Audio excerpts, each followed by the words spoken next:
My wife said I want us to be equal, and turned our marriage into a feminist chore list, so I followed every rule and her system fell apart on her. I'd been gone 3 weeks, expecting a hug, maybe some takeout. Instead, Olivia greeted me with a 3-page manifesto that felt like a gut punch, and in that instant, I knew nothing would ever be the same. The look on her face was dead serious, not a hint of a joke. I hadn't even put my suitcase down yet, still in the hallway, my jacket on.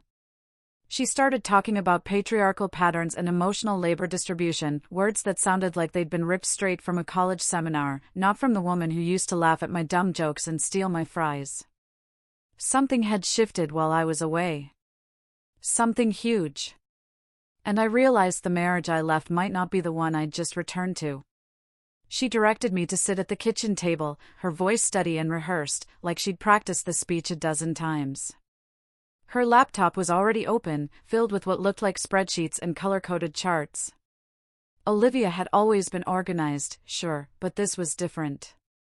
This was clinical, systematic, like she was presenting a business proposal instead of talking to her husband. She explained that during my absence, she'd attended an intensive feminist workshop that one of her coworkers recommended, an experience that apparently completely rewired how she viewed our relationship. According to her, our entire marriage had been built on invisible labor I never acknowledged, privileges I never questioned, and traditional gender roles she was no longer willing to accept. The document in my hands was divided into 3 main sections, each one more detailed than the last. I could tell she'd spent hours on it. Section 1 was emotional labor redistribution. It outlined how I was now responsible for remembering birthdays, planning social events, managing our calendar, sending thank you cards, checking in with family, basically everything she claimed she'd been doing alone for 2 years. Section 2 covered household management equity, with a point-based system for chores where everything from vacuuming to grocery shopping had an assigned value. We were supposed to split these points 50-50 every single week. Section 3, deconstructing masculine defaults, was the wildest. It included guidelines on how I should communicate my feelings, rules about mansplaining and taking up space, and even suggestions for how I should sit during conversations to appear less domineering. My first instinct, I won't lie, was to burst out laughing. This felt like something out of an internet satire, but she wasn't smiling. She was waiting for my response, her eyes wide with intense expectation. She told me she knew this would be difficult for me to hear, that men usually react defensively when confronted with their privilege, and she was prepared for me to argue or dismiss her concerns. Here's the thing, though, I didn't argue. I didn't dismiss anything. Instead, I looked at her calmly and said something she absolutely wasn't expecting. I told her she was right. If she felt this way, then clearly I'd been missing something important, and I was willing to implement her system exactly as she designed it. You should have seen her face. It went from defensive to shock, then almost giddy, in about 5 seconds flat. It was like she'd just won an argument she thought she was going to lose. She actually hugged me, told me she was proud of my open-mindedness, and said this was going to make our marriage so much stronger and more equitable. What she didn't know, what I was already realizing as I flipped through her carefully formatted pages, was that I was about to give her exactly what she asked for, nothing more and nothing less. See, Olivia had created a system based on ideology, on theories she'd absorbed during one weekend workshop. But she hadn't really thought through the practical implications of absolute equality. She wanted fairness measured and documented. She wanted every contribution tallied and balanced. She wanted the emotional comfort of knowing everything was perfectly equal. So, that's exactly what I was going to give her. That night, she was so energized, talking about how revolutionary this was going to be, how we were going to be an example for other couples, how this was the evolved version of marriage that more people needed to embrace. I nodded along, asked clarifying questions about her point system, and made sure I understood every single rule she'd established. She went to bed happy, probably happier than she'd been in months, convinced she'd finally broken through to me and that our relationship was about to enter some enlightened new phase. I, however, stayed up late, reading her document multiple times, highlighting sections, making notes in the margins, treating it like the legal contract she'd essentially turned it into. The next morning was when things started to get interesting, and when my actual plan began to take shape. According to the schedule she'd created, Monday morning coffee preparation was her responsibility, alternating weeks as part of the household equity system. I woke up at my usual time, got dressed, and waited in the kitchen. But no coffee appeared, because she was still asleep. Normally, I would have just made it myself, enough for both of us. But that wasn't how her system worked. Her system required that each person handle their assigned tasks without interference, without someone else stepping in to smooth things over. So, I waited. Checked my phone, scrolled through emails.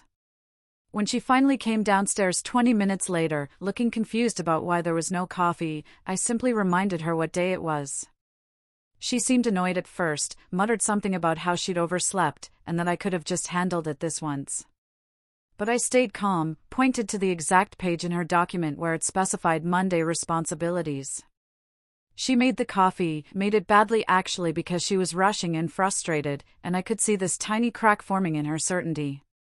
This was just day one, hour one really, and already the gap between theoretical equality and practical reality was starting to show. Throughout that week, I followed every single rule she'd established with absolute precision. Never deviating, never making exceptions, never picking up slack that wasn't explicitly assigned to me. When she forgot to schedule a dinner party with her parents and then got upset that I hadn't reminded her, I pulled up the emotional labor section that clearly stated social planning with her family was her domain. When the kitchen trash overflowed on a Wednesday night and she gave me a look, expecting me to take it out, I checked the chore chart and showed her it was marked as her responsibility until Thursday morning. Every time she got irritated or tried to suggest I was being petty, I'd simply reference her own framework, using her own language about equity and equal distribution of labor. What made this approach so effective wasn't that I was being mean or vindictive. It was that I was being perfectly, exactly, mathematically fair in the way she defined fairness. She built a system that looked great on paper, that probably sounded empowering and progressive when discussed in her workshop. But she built it without really considering what it would feel like to live inside it. By the end of that first week, I could see her starting to question things, starting to feel the weight of the structure she'd created, starting to realize that maybe relationships weren't meant to be managed like corporate projects. I wasn't trying to punish her or prove her wrong, exactly. I was trying to show her something much more important, that real partnership isn't about splitting everything down the middle with mathematical precision. It's about two people working together with their different strengths, and accepting that equality doesn't always mean identical. She wanted a system, so I gave her a system. And now we were both going to live inside it until she understood why systems like this don't actually work in real marriages between real people who are supposed to love each other. 2 weeks into living under her equality framework, and Olivia decided the system needed an upgrade. Apparently, the 3-page document wasn't comprehensive enough to cover every aspect of how a properly deconstructed marriage should function. She'd been reading more articles, watching more videos, participating in online forums with other women on similar journeys of matrimonial revolution. She came to me one evening with what she called communication protocols. These new rules were supposed to govern how we discussed disagreements, how I expressed opinions, and most importantly, how I processed my emotions in ways that weren't rooted in what she kept calling toxic masculinity. Anytime I tried to explain my perspective using logic or reasoning, she had a label ready for it. Told me I was engaging in logical deflection or defensive rationalization, or my personal favorite, masculine resistance. It didn't matter what I actually said. It didn't matter if my points were valid or my concerns were legitimate, because she'd learned this neat trick where she could dismiss anything I said by categorizing it as a symptom of my problematic conditioning. I didn't fight back, didn't argue about the unfairness of a system where her feelings were valid explorations, but my thoughts were toxic patterns. I just listened carefully and made mental notes of every single standard she was establishing. She was so focused on building her perfect ideological framework that she couldn't see what I was seeing, that every rule she created for me could be applied right back to her. That every standard she set was a standard she'd eventually have to meet herself. So, I started building my own document. Spent a few nights after she went to bed putting together what I called the reciprocal expectations framework. I typed it up in the same format she'd used, even matched her font choices and header styles to show I was taking this just as seriously as she had. My framework had 3 sections, too, because symmetry matters in equality. The first one was about financial contributions and transparency. I created a shared spreadsheet where every dollar either of us earned or spent got logged with categories and justifications. Because if we were going to measure and balance household labor points, we should probably also measure and balance economic contributions. She made more money than me, not by a huge amount, but enough that it was noticeable. And under this system, that meant she was contributing more financial labor that needed to be acknowledged and potentially offset by additional household labor on my part. Or, alternatively, I was contributing more household labor that should be valued at market rates and credited against the income disparity. The second section was about technical and mechanical responsibilities. All those tasks that traditionally fell to men, not because of patriarchy, but because of skill sets and interests, things like changing oil, handling home repairs, managing our internet and technology setup, dealing with anything that required tools or technical knowledge. Under the equity system, these were now her responsibilities on alternating weeks, and she'd need to learn how to handle them without my help, because that's what equality meant, equal capability and equal burden. The third section was the one I knew would bother her most. I called it emotional accountability. A direct mirror of her emotional labor section, but focused on manipulation tactics, guilt-tripping, passive aggression, and wielding emotional responses as weapons in disagreements. Every time she cried during an argument to shut down the conversation. Every time she gave me the silent treatment instead of communicating directly. Every time she made me feel guilty for having boundaries. All of that was now going to be documented and addressed as her emotional labor problems that needed deconstructing. I presented this framework to her on a Saturday morning, the same way she'd presented hers to me, and I watched her face go through this fascinating journey of emotions as she read through it. She started out nodding, like she appreciated that I was engaging with her system, then got confused when she realized my system was holding her to the same standards, then got defensive when she understood that I was completely serious about implementing all of this. She tried to argue that it wasn't the same thing, that my framework was missing the point of hers, that I was being deliberately obtuse about the purpose of examining gender roles. But I just calmly reminded her that she'd wanted measurable equality, and I was simply measuring everything. From that day forward, I stopped doing any of the small, invisible things I'd always done without thinking. Stopped being the person who smoothed over rough edges and made life easier in ways she never noticed. She needed her phone charger from the bedroom while we were watching TV. Normally, I would have just grabbed it during a commercial, but I stayed on the couch because retrieving her personal items wasn't on my task list for that day. She mentioned she needed to pick up her dry cleaning before the place closed. I acknowledged the information, but didn't offer to do it for her or remind her again, because managing her schedule was her responsibility now. She had plans to meet her sister for lunch on Thursday but forgot to get cash from the ATM beforehand. Called me, asking if I could pull money and meet her. I checked the framework and told her financial preparation for her personal social events wasn't something I was responsible for managing. Every single time. She expected me to just handle something, to read her mind, to anticipate her needs. I referred back to the system and showed her exactly why that wasn't my role anymore. The breaking point came on a Tuesday afternoon when our washing machine started making this horrible grinding noise mid-cycle and then just stopped working entirely. Died right there with a full load of wet clothes inside.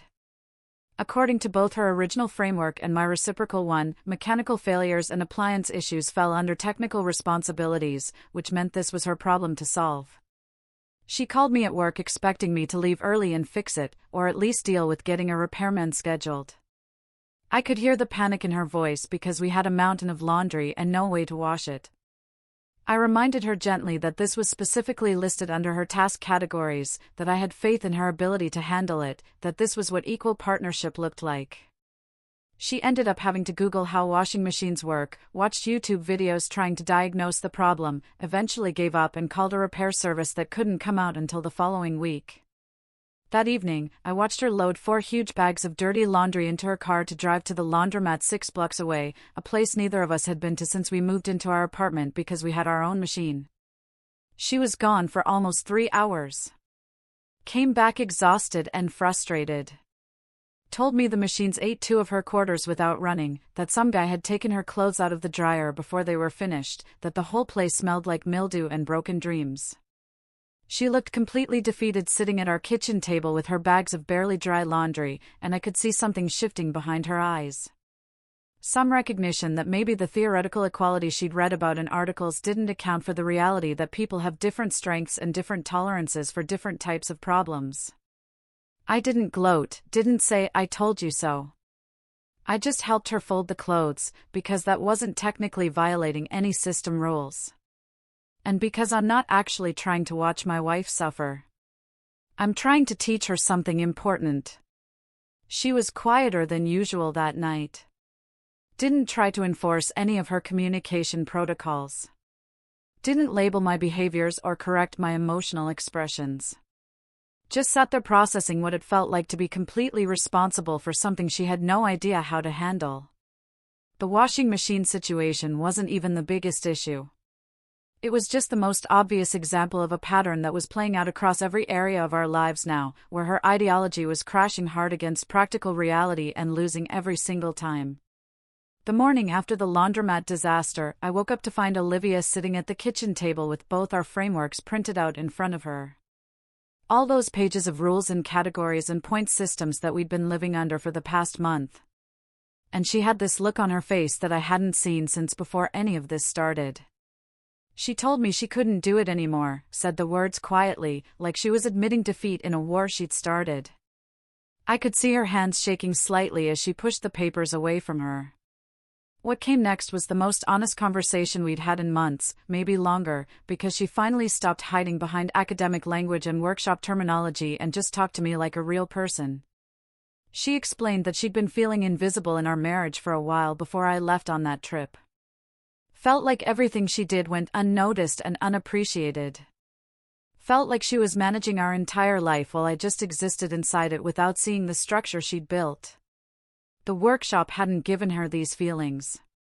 It had just given her a vocabulary for them, a framework that made her feel like her frustrations were valid and political rather than just personal and scary. She thought if she could turn our relationship into a system with clear rules and measurements, then maybe she'd finally feel seen, finally have proof that her contributions mattered, finally get the recognition she'd been craving. But the system didn't make her feel seen. It made her feel even more alone because now we were just 2 people following instructions instead of 2 people loving each other. She started crying. Not the manipulative crying from arguments, but real, genuine tears. And she admitted that she'd become exactly what she accused me of being, authoritative and rigid, unable to see past her own perspective. She said the workshop had sold her this idea that relationships could be perfected through proper structure, that equality was something you could achieve through documentation and distribution. But living inside that ideology had sucked all the actual humanity out of our marriage. Every interaction had become a transaction. Every gesture had to be evaluated for fairness. Every moment of spontaneous kindness was now suspect because it might throw off the balance we were supposed to maintain. She told me she'd been miserable for weeks, but couldn't admit it because admitting it meant admitting she'd been wrong, and she'd invested so much into being right about this, into proving that her new framework was enlightened and evolved.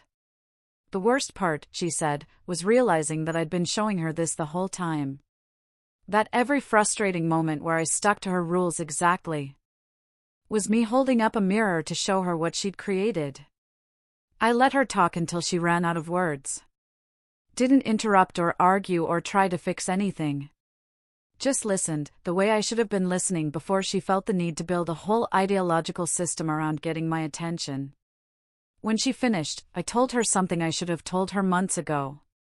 That I didn't notice everything she did, that I was grateful for it even when I didn't say so, that I'd taken for granted how much invisible work went into making our life comfortable. I also told her that her workshop had been half right, that emotional labor and household management were real things worth discussing, but the solution wasn't to turn our marriage into a corporate equity initiative with metrics and performance reviews. We sat there for a while, just existing in the honesty of that moment. And then she did something that felt more significant than anything in the past month. She picked up all those framework documents, all those carefully formatted pages of rules and expectations, and she walked them over to the trash can and dropped them in. She didn't ask my permission, didn't check if I agreed, just made the decision that we were done living like that and acted on it. I got up and added my reciprocal framework to the trash, too. And we both just stood there looking at weeks of ideology, sitting in our garbage can where it belonged. She asked me what we were supposed to do now, how we were supposed to fix things without a system to follow. And I told her we'd figure it out the way normal people do, by talking when something bothers us and trusting each other enough to actually listen.